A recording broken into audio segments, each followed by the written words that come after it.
नमस्कार दोस्तों, devotional story channel में आपका स्वागत है। आज की कहानी बहुत ही रोचक और मजेदार है, तो आप हमसे कहानी के अंत तक बने रहना। तो चलिए कहानी को शुरू करते हैं। मित्रों, एक छोटे से गांव में रहने वाली गीतांजलि अपनी मासूमियत और खूबसूरती के लिए जानी जाती थी। 20 साल की साधारण लड़की गीतांजलि अपने माता पिता के साथ रहती थी। गांव के पास एक घना जंगल था जिसे लोग भूतिया जंगल कहते थे। गांव में इस जंगल को लेकर कई डरावनी कहानियां प्रचलित थीं। लोगों का कहना था कि वहां अजीबोगरीब घटनाएं होती हैं, इसलिए कोई वहां जाने की हिम्मत नहीं करता था। गीतांजलि को बचपन से ही जंगलों का बहुत शौक था। वह अक्सर गांव के किनारे बैठकर जंगल की ओर देखा करती और सोचती कि वहां ऐसा क्या है जो सबको डराता है। एक दिन जिज्ञासा से भरी गीतांजलि ने इस रहस्य से पर्दा उठाने की ठानी। उसने अपनी योजना किसी से साझा नहीं की। अगली सुबह सूरज उगते ही गीतांजलि ने एक झोले में पानी की बोतल, कुछ खाने का सामान और एक टॉर्च रखी और जंगल की ओर निकल पड़ी। जंगल के किनारे पहुंचकर उसने गहरी सांस ली और अंदर कदम रखा। जंगल का नजारा बेहद खूबसूरत था। ऊंचे ऊंचे पेड़, पक्षियों की चहचहाहट और ठंडी हवा। गीतांजलि को लगा कि लोगों ने इस जंगल के बारे में जो भी डरावनी कहानियां सुनाई थीं, वे सब झूठी थीं। जंगल में चलते चलते उसे लगभग आधा घंटा बीत चुका था। अचानक उसे महसूस हुआ कि कोई उसे देख रहा है। उसने रुककर चारों ओर देखा, लेकिन कुछ नजर नहीं आया। उसे लगा कि यह उसका भ्रम है। वह आगे बढ़ी, लेकिन थोड़ी दूर जाने के बाद उसने पीछे से सूखे पत्तों की चरमराने की आवाज सुनी। डरते डरते उसने मुड़कर देखा, वहां एक विशाल गोरिल्ला खड़ा था। वह लगभग 7 फुट लंबा था और उसकी आंखों में एक रहस्यमयी चमक थी। गीतांजलि का दिल जोर जोर से धड़कने लगा। उसे लगा कि गोरिल्ला उस पर हमला करेगा, लेकिन गोरिल्ला ने कोई हरकत नहीं की। वह बस शांत खड़ा गीतांजलि को घूर रहा था। गीतांजलि ने धीरे धीरे पीछे हटने की कोशिश की, लेकिन तभी गोरिल्ला ने अपनी लंबी भुजाएं फैलाकर उसका रास्ता रोक लिया। उसने अपनी गहरी आवाज में कुछ अजीब से संकेत किए। गीतांजलि को महसूस हुआ कि गोरिल्ला उस पर हमला नहीं कर रहा, बल्कि उसे कुछ बताने की कोशिश कर रहा है। गोरिल्ला ने अचानक जमीन से एक बड़ा पत्ता उठाया और गीतांजलि की ओर बढ़ाया। गीतांजलि डरते डरते पत्ता लेने के लिए आगे बढ़ी। पत्ते पर अजीब तरह के निशान बने हुए थे, जो किसी गुप्त संदेश जैसे लग रहे थे। गोरिल्ला ने फिर से इशारे किए, मानो उसे अपने पीछे आने को कह रहा हो। गीतांजलि के भीतर डर और जिज्ञासा का अजीब सा संगम था। आखिरकार उसने हिम्मत जुटाई और गोरिल्ला के पीछे पीछे चलने लगी। कुछ ही देर में वे एक गुफा के पास पहुंचे। गोरिल्ला ने गुफा की ओर इशारा किया, मानो उसे अंदर जाने को कह रहा हो। गीतांजलि ने झिझकते हुए गुफा के अंदर झांका। वहां उसे कुछ चमकता हुआ दिखाई दिया। जब उसने पास जाकर देखा तो वह एक चमचमाता हुआ हार था। हार के पास ही एक पुरानी डायरी रखी थी। गीतांजलि ने डायरी उठाई और उसे खोलकर पढ़ने लगी। जैसे ही उसने पहला पन्ना पलटा, अचानक उसे ऐसा महसूस हुआ मानो किसी ने उसे पीछे से धक्का दिया हो। उसने तुरंत पलटकर देखा, लेकिन वहां कोई नहीं था। गोरिल्ला गुफा के बाहर खड़ा था। उसकी आंखों में कुछ कहने की कोशिश का दर्द झलक रहा था। डायरी के पन्नों पर लिखी बातें बेहद अजीब थीं। उसमें लिखा था कि यह गोरिल्ला कभी इंसान था, लेकिन एक प्राचीन श्राप के कारण वह इस रूप में बदल गया। श्राप को तोड़ने के लिए उसे किसी निर्दोष व्यक्ति की मदद चाहिए थी, जो बिना किसी स्वार्थ के उसकी सहायता करे। गीतांजलि यह सब पढ़कर सन्न रह गई थी। उसे समझ नहीं आ रहा था कि वह क्या करे। उसने गोरिल्ला की ओर देखा, जो अब भी शांत खड़ा उसकी ओर देख रहा था। उसकी आंखों में एक अजीब दर्द और उम्मीद की झलक थी, मानो गीतांजलि से विनती कर रहा हो। गीतांजलि ने सोचा कि अगर यह गोरिल्ला सचमुच इंसान है तो उसे उसकी मदद करनी चाहिए। उसने हिम्मत जुटाकर डायरी के अगले पन्ने पलटे। वहां श्राप तोड़ने का तरीका लिखा था, लेकिन निर्देश बेहद स्पष्ट थे। उसमें एक रहस्यमय मंत्र और एक खास दिन का जिक्र था। गीतांजलि को समझ नहीं आ रहा था कि वह क्या करे, लेकिन गोरिल्ला ने फिर से इशारे किए और उसे अपने साथ जंगल के और अंदर ले जाने लगा। जंगल में चलते हुए गीतांजलि ने महसूस किया कि गोरिल्ला लगातार चौकन्ना है, मानो उसे किसी का डर हो। वह बार बार इधर उधर देख दिखता और तेज चलने लगता। गीतांजलि का दिल बेचैन था, लेकिन वह उसके साथ चलती रही। कुछ देर बाद वे एक छोटी सी झील के पास पहुँचे। झील का पानी शांत और रहस्यमय था। गोरिल्ला ने गीतांजलि को इशारे से झील के पानी में झांकने को कहा। जैसे ही गीतांजलि ने झील में झांका, उसने देखा कि पानी में उसका प्रतिबिंब अजीब सा दिख रहा था। ऐसा लग रहा था जैसे झील के भीतर से कोई अदृश्य शक्ति उसे अपनी ओर खींच रही हो। गीतांजलि घबराकर पीछे हटने लगी, लेकिन गोरिल्ला ने उसका हाथ पकड़ लिया। उसने इशारे से समझाया कि डरने की जरूरत नहीं है। तभी झील के पानी से अचानक एक रहस्यमयी आवाज गूंजी। वह आवाज गहरी और गूंजती हुई थी। उसने कहा, अगर तुम इस गोरिल्ला की मदद करना चाहती हो तो तुम्हें अपनी सबसे कीमती चीज का त्याग करना होगा। गीतांजलि यह सुनकर सन्न रह गई। उसने गोरिल्ला की ओर देखा, जो बेचैनी से झील की ओर देख रहा था। उसकी आंखों में उम्मीद और दर्द का अजीब मेल था। ऐसा लग रहा था मानो वह गीतांजलि से अपनी तरफदारी की गुहार कर रहा हो। गीतांजलि का मन सवालों से भर गया। क्या यह गोरिल्ला सचमुच निर्दोष है? क्या मैं इसकी मदद करके किसी बड़े खतरे में पड़ जाऊंगी? झील की आवाज ने एक बार फिर कहा, तुम्हारे पास ज्यादा समय नहीं है, फैसला करो। गीतांजलि की सांसें तेज हो गईं। वह झील से उठती आवाजों को सुनकर अंदर तक सहम गई थी। उसके सामने दो रास्ते थे, या तो वह गोरिल्ला की मदद करके इस रहस्य का हिस्सा बने या अपनी जान बचाकर लौट जाए। उसकी आंखें गोरिल्ला पर टिकी रहीं, जो अब भी शांत खड़ा दर्द और उम्मीद भरी नजरों से उसे देख रहा था। गोरिल्ला के चेहरे की बेचैनी और दर्द साफ झलक रहा था। गीतांजलि को समझ नहीं आ रहा था कि वह क्या करे। झील की आवाज ने फिर से गूंजते हुए कहा, तुम्हें जल्दी फैसला करना होगा। गोरिल्ला को इंसान बनाने के लिए तुम्हें अपनी सबसे कीमती चीज का त्याग करना होगा। गीतांजलि ने झील की ओर देखा और धीमे स्वर में पूछा, मेरी सबसे कीमती चीज क्या है? झील की आवाज ने उत्तर दिया, यह तुम्हारे दिल से तय होगा। जो चीज तुम्हें सबसे प्रिय है वही त्याग करनी होगी। गीतांजलि गहरे सोच में पड़ गई। उसके पास ऐसा क्या था जिसे वह सबसे अधिक प्रिय मानती थी? उसका परिवार, उसकी स्वतंत्रता या उसकी अपनी पहचान? उसने गोरिल्ला की ओर देखा, जिसकी आंखों में उम्मीद और दर्द का अजीब सा मिश्रण था। गीतांजलि ने अपने अंदर की हिम्मत जुटाई और कहा, मैं त्याग के लिए तैयार हूँ, लेकिन मुझे पहले यह जानना होगा कि तुम कौन हो और तुम्हारे साथ ऐसा क्यों हुआ। गोरिल्ला ने झील के पानी की ओर इशारा किया। अचानक झील के पानी में लहरें उठने लगीं और उसमें एक कहानी उभरने लगी। गीतांजलि ने देखा कि गोरिल्ला कभी एक राजकुमार था, जिसका नाम विनय था। विनय एक शक्तिशाली राज्य का उत्तराधिकारी था, सुंदर, साहसी और नेक दिल। लेकिन एक दिन उसने जंगल में एक रहस्यमयी महिला की मदद करने से इनकार कर दिया। वह महिला एक जादूगरनी थी। उसके अपमान से क्रोधित होकर उसने विनय को गोरिल्ला बना दिया और कहा, तुझे इस श्राप से तब तक मुक्ति नहीं मिलेगी जब तक कोई निर्दोष लड़की अपनी सबसे प्रिय चीज त्याग कर तुझे बचाने का साहस नहीं दिखाएगी। गीतांजलि यह सब देखकर हैरान रह गई। उसने गोरिल्ला की ओर देखा और कहा, तुम्हारा दर्द मैं समझ सकती हूँ, मैं तुम्हारी मदद करूंगी। तभी झील की आवाज फिर से गूंज उठी, अगर तुमने त्याग किया तो गोरिल्ला इंसान बन जाएगा, लेकिन याद रखना तुम्हारे जीवन में एक ऐसी कमी आ जाएगी जिसे तुम हमेशा महसूस करोगी। गीतांजलि ने कुछ पल के लिए आंखें बंद कीं, फिर धीरे धीरे अपने माता पिता, अपने सपनों और अपनी जिंदगी के बारे में सोचा। लेकिन गोरिल्ला की पीड़ा देखकर उसका दिल पिघल गया। उसने दृढ़ निश्चय किया और कहा, मैं तैयार हूँ, मैं अपनी सबसे कीमती चीज त्याग दूंगी।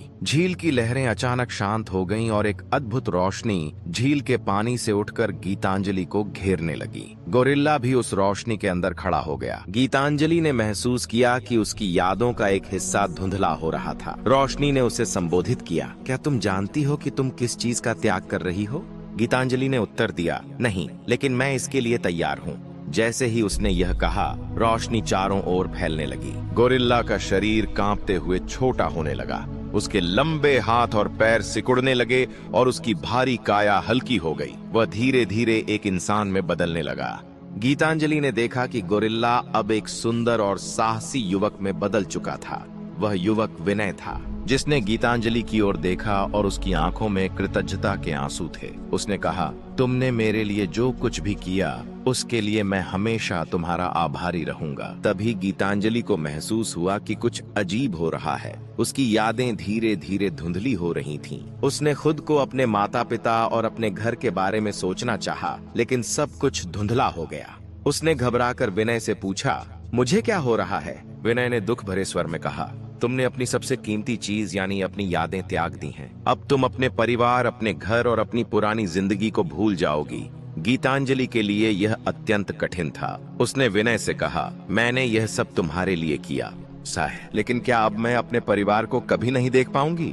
गीतांजलि ने कांपती आवाज में पूछा। विनय ने सिर झुका लिया और गहरी आवाज में कहा, तुमने बहुत बड़ा बलिदान दिया है गीतांजलि, मैं इसे कभी नहीं भूलूंगा, लेकिन मैं वादा करता हूँ कि तुम्हें हमेशा खुश रखने की पूरी कोशिश करूंगा। गीतांजलि की आंखों से आंसू बह रहे थे, लेकिन उसने अपने दिल को संभाला। उसने धीमे स्वर में कहा, अगर मेरी यादें ही मेरी सबसे कीमती चीज थीं, तो मैंने सही फैसला किया है। तुम्हारी मुक्ति मेरे लिए सबसे महत्वपूर्ण थी। विनय ने उसका हाथ थामा और झील की ओर देखा। उसने झील से वादा किया, मैं गीतांजलि की हर मुश्किल में उसका साथ दूंगा। झील ने दोनों को आशीर्वाद दिया और कहा, तुम्हारा मिलन अब एक बड़े उद्देश्य के लिए है। तुम्हारे बलिदान की कीमत जल्द ही स्पष्ट होगी। झील के पास का वातावरण अचानक शांत हो गया। गीतांजलि, जिसने अपनी यादों का त्याग किया था, अब अपने अतीत से पूरी तरह कट चुकी थी। उसे अपना गांव, अपने माता पिता और अपनी पुरानी जिंदगी का कुछ भी याद नहीं था। उसके मन में एक अजीब सा खालीपन था। विनय ने गीतांजलि का हाथ थामते हुए कहा, तुमने मेरे लिए जो किया उसका कर्ज मैं कभी नहीं चुका सकता, लेकिन अब यह मेरी जिम्मेदारी है कि मैं तुम्हें एक नई जिंदगी दूं। चलो यहाँ से चलते हैं। गीतांजलि ने विनय की ओर देखा। उसकी आंखों में एक अनजाना सा पंथा था। उसने कहा, मुझे नहीं पता कि मैं कौन हूँ, लेकिन अगर तुम कह रहे हो कि तुम मेरी मदद करोगे तो मैं तुम्हारे साथ चलूंगी। दोनों जंगल के रास्तों से गुजरते हुए गांव की ओर बढ़े। विनय ने गीतांजलि से वादा किया कि वह अब उसे खुशहाल जिंदगी देगा, लेकिन जैसे ही वे गांव के करीब पहुंचे, अजीब घटनाएं शुरू हो गईं। गांव के लोग जैसे ही विनय और गीतांजलि को जंगल से बाहर आते देखे, उनकी आंखों में डर और आशंका भर गई। एक बूढ़ी औरत ने कांपती आवाज में चिल्लाया, यह वही गोरिल्ला है, यह फिर से लौट आया है। विनय हैरान रह गया। उसने समझाने की कोशिश की, मैं अब गोरिल्ला नहीं हूँ, मैं इंसान बन चुका हूँ। इस लड़की ने मुझे मुक्त किया है, विनय ने कहा। लेकिन गाँव वाले उसकी बात सुनने को तैयार नहीं थे। भीड़ में से एक युवक ने क्रोधित स्वर में कहा, तुम वही हो जिसने हमारे गाँव के कई लोगों को नुकसान पहुंचाया। हम तुम्हें यहाँ रहने नहीं देंगे। विनय ने गीतांजलि की ओर देखा, जो अभी भी स्थिति को समझने की कोशिश कर रही थी। उसने उसके कंधे पर हाथ रखते हुए कहा, हमें यहाँ से चलना होगा। दोनों गांव से दूर एक सुनसान जगह पर चले गए। विनय ने गहरी सांस लेते हुए कहा, श्राप ने मुझे इंसान बना दिया है, लेकिन यह मेरी आत्मा से पूरी तरह मिटा नहीं। लोग मुझे कभी नहीं अपनाएंगे। गीतांजलि, जो अब अपने अतीत से पूरी तरह अनजान थी, ने गंभीर स्वर में कहा, मैं सब कुछ नहीं समझ पाई हूँ, लेकिन अगर यह सच है तो हमें इस श्राप का असली कारण खोजना होगा। हो सकता है इसका अंत अभी बाकी हो। विनय ने उसकी ओर देखा और कहा, तुम सही हो, शायद यह श्राप पूरी तरह खत्म नहीं हुआ है। हमें झील के पास वापस जाना होगा और सच्चाई का पता लगाना होगा। दोनों ने रात भर इंतजार किया और अगली सुबह झील की ओर रवाना हुए। जैसे ही वे झील के करीब पहुंचे, उन्होंने वहां एक अजीब सी हलचल महसूस की। झील का पानी गहरे काले रंग में बदल चुका था और वहां से रहस्यमयी आवाजें आ रही थीं। विनय ने झील की ओर देखते हुए कहा, तुमने कहा था कि श्राप खत्म हो जाएगा, लेकिन लोग मुझे अब भी स्वीकार नहीं कर रहे। क्या अभी भी कुछ बाकी है? झील से एक गूंजती हुई आवाज आई, तुम्हारा श्राप खत्म हो चुका है, लेकिन गीतांजलि का बलिदान अधूरा है। जब तक उसका बलिदान पूरा नहीं होगा, श्राप पूरी तरह खत्म नहीं होगा। गीतांजलि ने चौंक कर पूछा, मेरा बलिदान अधूरा? मैंने तो अपनी यादों का त्याग कर दिया है, अब और क्या बाकी है? झील की गूंजती आवाज ने उत्तर दिया, तुमने अपनी यादों का त्याग किया, लेकिन यह बलिदान केवल तुम्हारे अतीत को छूता है। इस श्राप को पूरी तरह खत्म करने के लिए तुम्हें अपनी आत्मा की गहराई से त्याग करना होगा। विनय का चेहरा गुस्से और पीड़ा से भर गया। उसने झील की ओर चिल्लाकर कहा, यह अन्याय है। उसने पहले ही बहुत कुछ खो दिया है, मैं इसे सहन नहीं कर सकता। लेकिन झील की शांत स्थिर आवाज गूंजी, यह श्राप उसी त्याग से बंधा है। अगर वह यह त्याग नहीं करती तो तुम फिर से उसी गोरिल्ला के रूप में लौट जाओगे और इस बार तुम्हें कोई बचा नहीं सकेगा। गीतांजलि की आंखों में आंसू छलक आए। उसने धीमे स्वर में कहा, अगर यही सच है तो मैं त्याग के लिए तैयार हूँ। यो, विनय ने उसका हाथ पकड़ते हुए कहा, नहीं, मैं तुम्हें और खोने नहीं दूंगा। मैं इस रूप में ही जी लूंगा, लेकिन तुम्हारी जिंदगी को और खतरे में नहीं डाल सकता, विनय ने कहा। गीतांजलि ने उसकी ओर दृढ़ता से देखा और गंभीर स्वर में कहा, मैंने पहले ही फैसला कर लिया है। अगर तुम्हारा दर्द मेरे बलिदान से खत्म हो सकता है तो मुझे यह करना ही होगा। झील की आवाज ने फिर से गीतांजलि को संबोधित किया, इस बार तुम्हें अपनी इच्छाओं और सपनों का त्याग करना होगा। इसका मतलब यह है कि तुम्हारी जिंदगी से खुशी, प्रेम और सपने हमेशा के लिए दूर हो जाएंगे। तुम दूसरों के लिए जीने वाली एक छाया बन जाओगी। क्या तुम इसके लिए तैयार हो?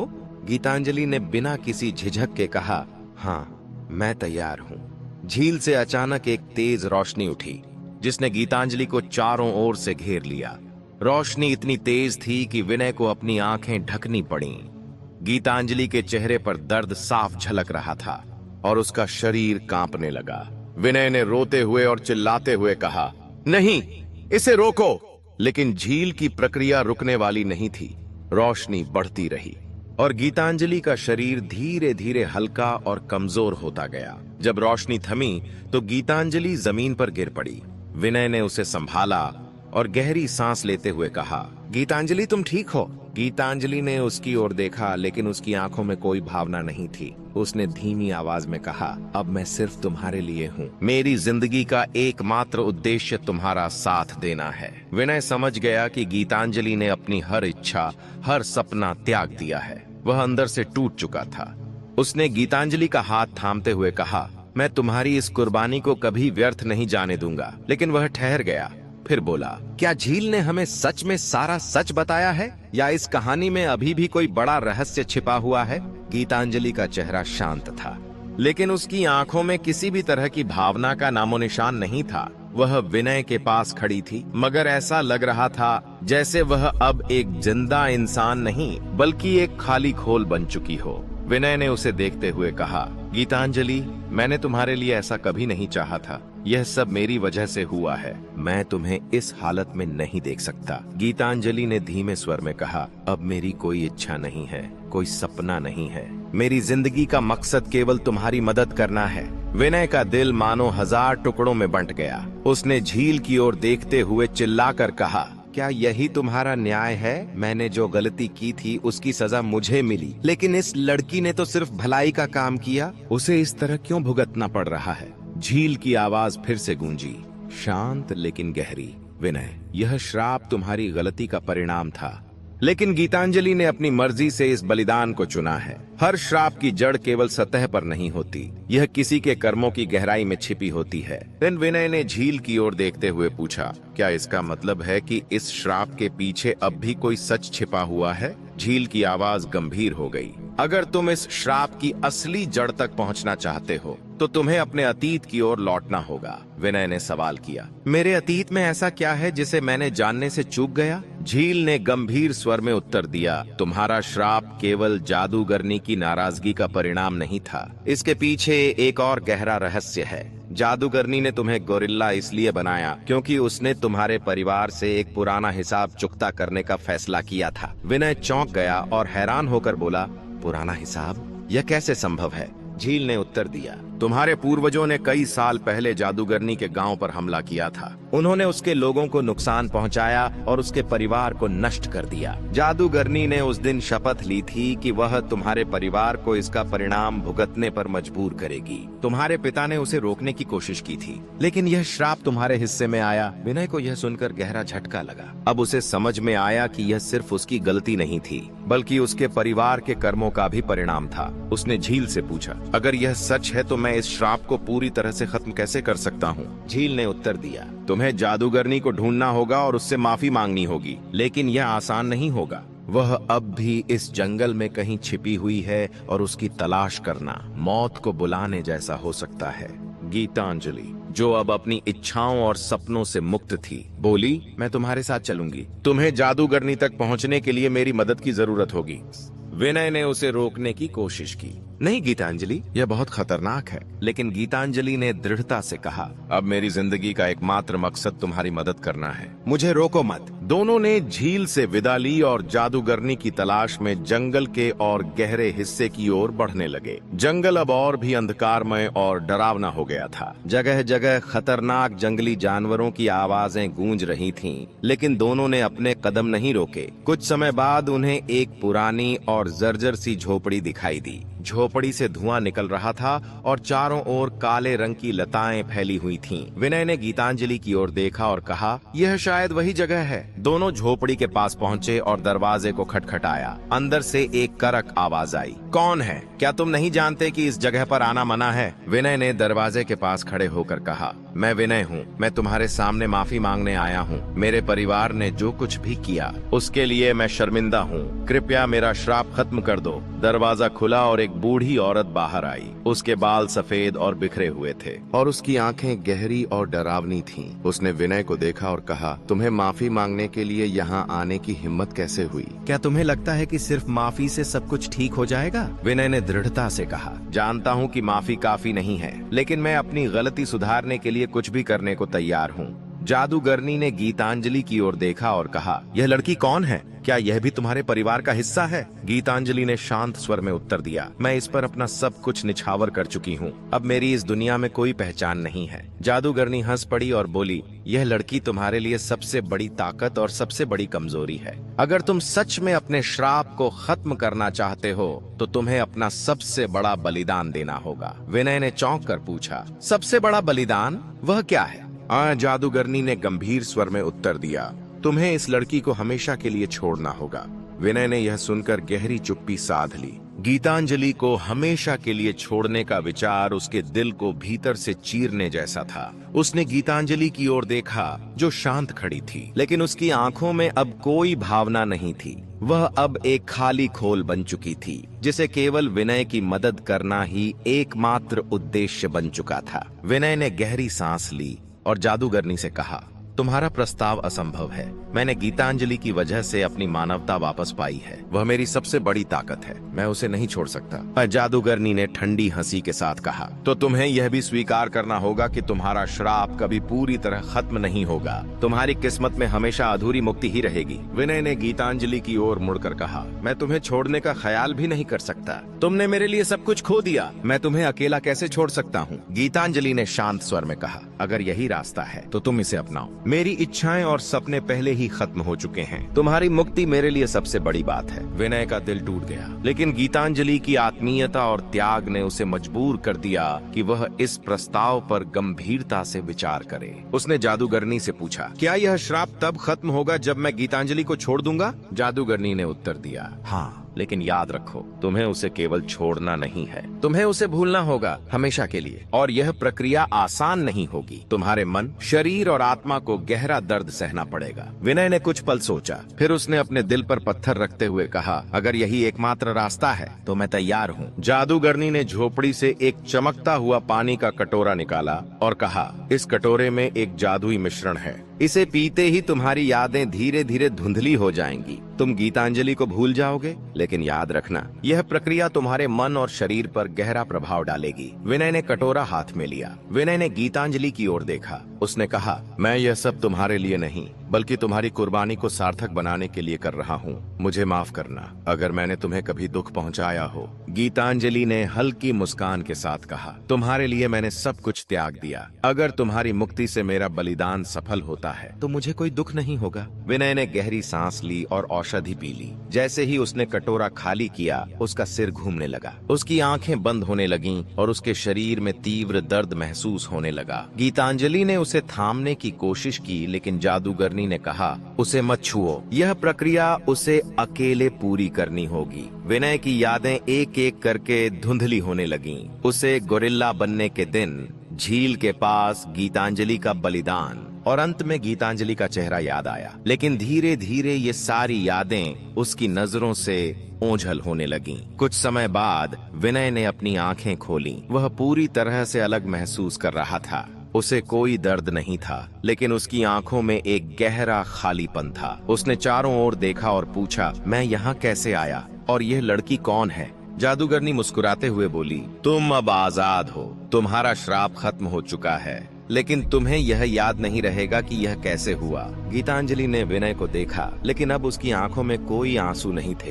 वह जानती थी कि विनय अब उसे कभी याद नहीं करेगा। उसने धीरे से कहा, अब तुम्हारी जिंदगी शुरू हो सकती है। जादूगरनी ने गीतांजलि की ओर देखा और कहा, तुमने जो बलिदान दिया है वह अमर रहेगा। अब तुम इस दुनिया में एक परछाई बनकर रहो जिसका कोई अस्तित्व नहीं होगा। गीतांजलि ने सिर झुका लिया और अपने दिल को संभालते हुए कहा, अगर मेरा बलिदान किसी की जिंदगी को बेहतर बना सकता है तो मुझे इसका कोई दुख नहीं। विनय ने जादूगरनी को धन्यवाद दिया और जंगल से बाहर निकल गया। वह अब पूरी तरह से आजाद था, लेकिन उसे इस आजादी की असल कीमत का कभी पता नहीं चलेगा। गीतांजलि ने जादूगरनी से पूछा, अब मेरी जिंदगी का क्या होगा? जादूगरनी ने उत्तर दिया, तुम अब एक रहस्यमय शक्ति का हिस्सा बन चुकी हो। तुम्हारा अस्तित्व अब दूसरों की मदद करने में समाहित हो जाएगा। जब तक तुम्हारा कार्य पूरा नहीं होता, तुम्हारी आत्मा इस जंगल में भटकती रहेगी। गीतांजलि ने शांत स्वर में कहा, अगर यही मेरी नियति है तो मैं इसे पूरी तरह से स्वीकार करती हूँ।